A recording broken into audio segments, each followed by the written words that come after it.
This is a very simple, bold value pattern.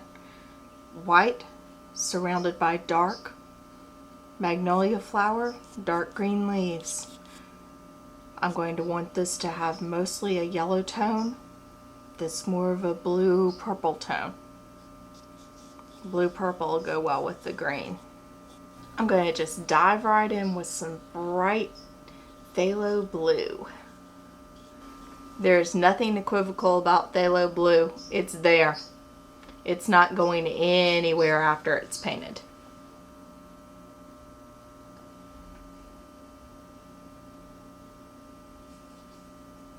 I'm going to want some strong darks here and some down here. But the background's going to be a lot darker than the flower everywhere. Notice I'm leaving lots of little holes in here. That's going to make a huge difference. Make everything blend together and flow a lot better. Some Quin Red, make a little purple.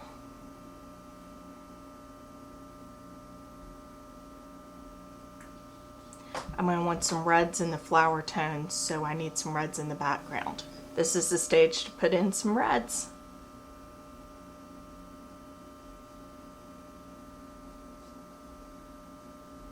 Now notice how that just outlines the flower. I don't want that. I'm going to have to go in and break that up. Now I'm bringing in some Azo Yellow from the green and blue side.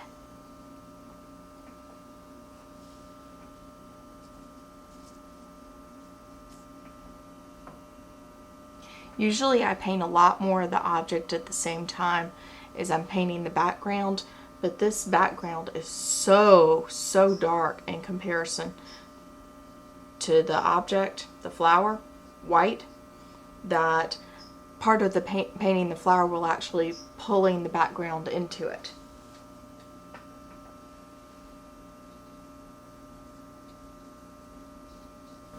Barely starting to see the suggestion of leaf shapes. I really don't care very much at all about the background in this particular painting, so it's going to be a lot looser than normal. Almost abstract. If you think about it, you'll know those are leaves, but there's no reason to really think about. You're going to want to focus on the flower instead.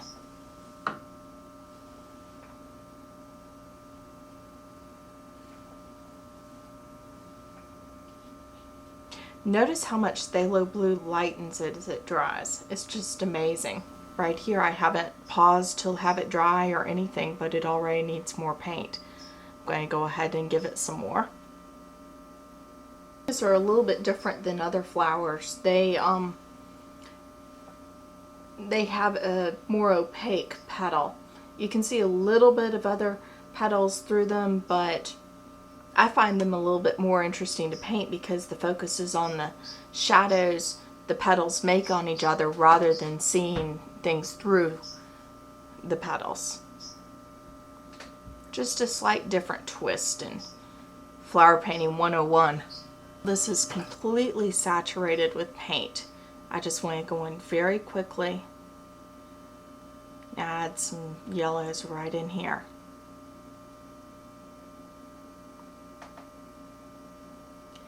There's going to be a tendency to, this has to say very light, and so I want to go ahead and add some of the darks, and that way I'm not going to tend to get as dark on the petals. Just a little trick.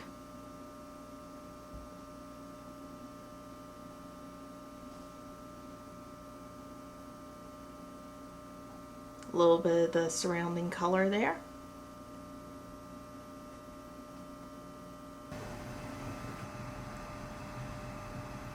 This layer I'm starting out with a pale wash of yellow on all the shadow areas. I want the wash to be a little uneven.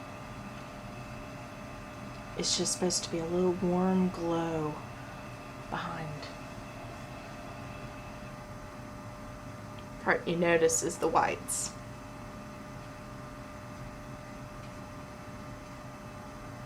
In areas like right here,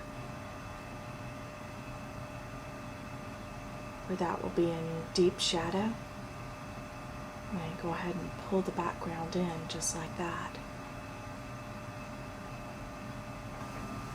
It's kind of a hard edge.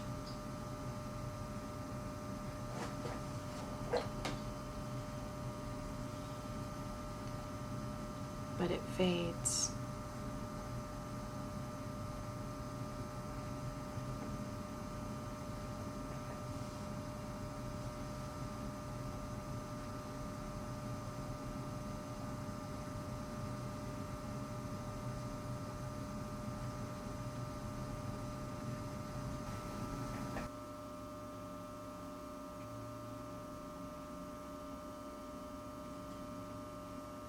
If you just let the paint flow, it'll pretty much paint itself.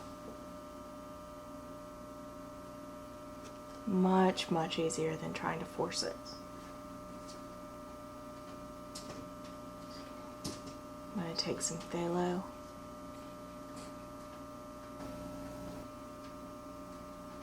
And then it gets darker right here, where less light can reach it. I don't want that to explode too much, just a little bit.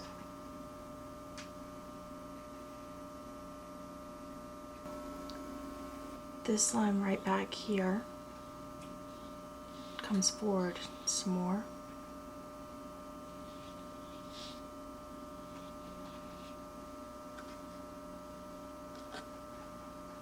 But I do want it to be very dark. Add some contrast. And some more leaves over here too.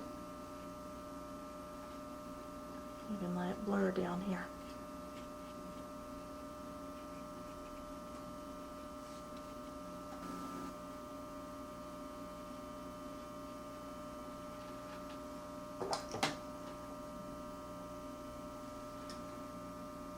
Just a bit right in here.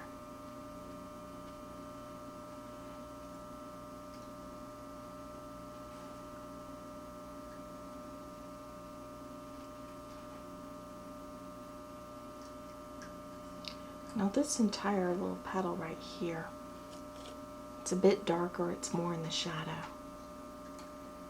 than the one enveloping it. Touch of purple right there, dull that down. Need both in there.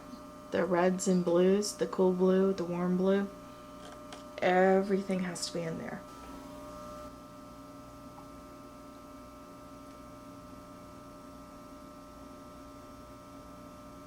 I need some more bright yellows right in here.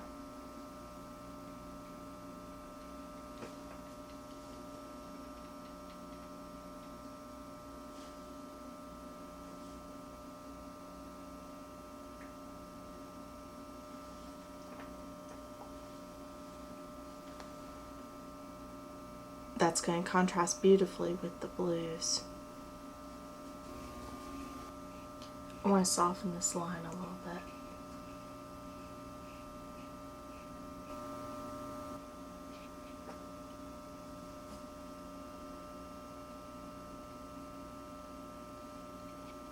In this stage of painting, you're just reworking and going back into what you've already done. I usually call it fussing. But what I'm doing is I'm going back in and I'm reevaluating and changing things to make them better. And you can't really tell how dark to make something until you have what's going to be around it, which is why you don't do too much at once ever.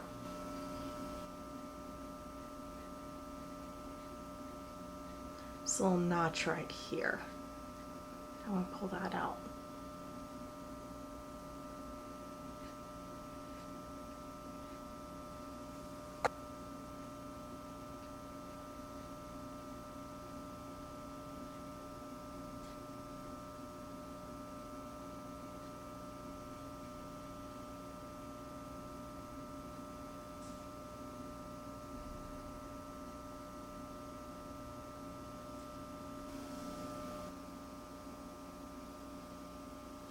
Just a few finishing touches on this.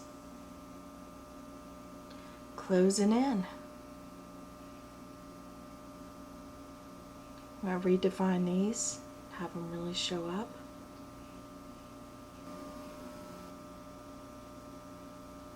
If this shows up pretty clearly, then it's going to make it come forward. You can really see the cup shape. So it needs to be a little bit more distinct.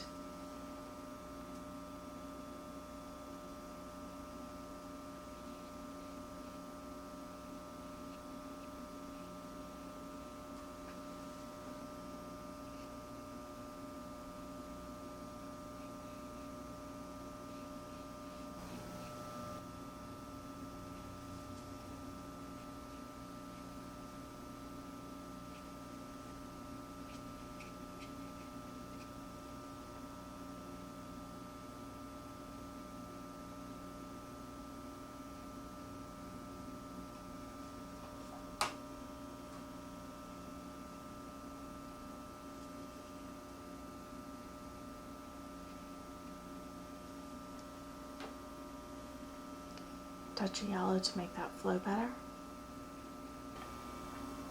Now this painting, while it's looking pretty good, has a major problem.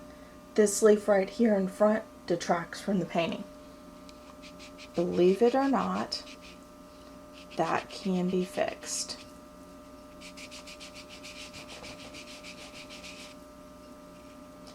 Notice I'm turning this little rag. Always doing it with clean. Now this isn't going to go back to white, and it won't be a crisp line, but I don't want it white and I don't want it a crisp line. I just want this in front of the leaf. Now the biggest thing that's going to make this leaf push back is to just paint around the new outline right there.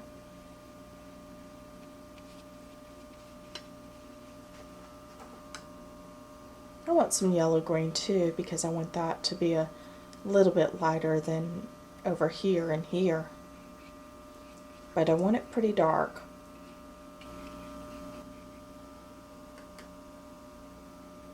A little bit more phthalo.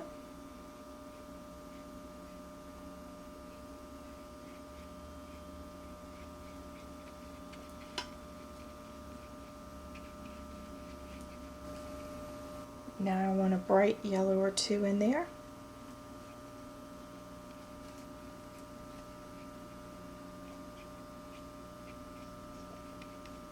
That leaf over there adds, that one didn't. Always take a chance.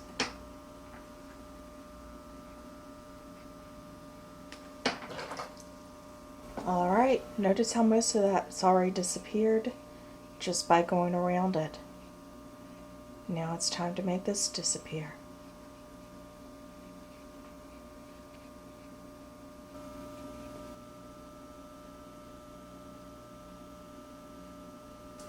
A little bit of blue-green right there. And right up here. Detail at the center of interest, which is the flower, remember.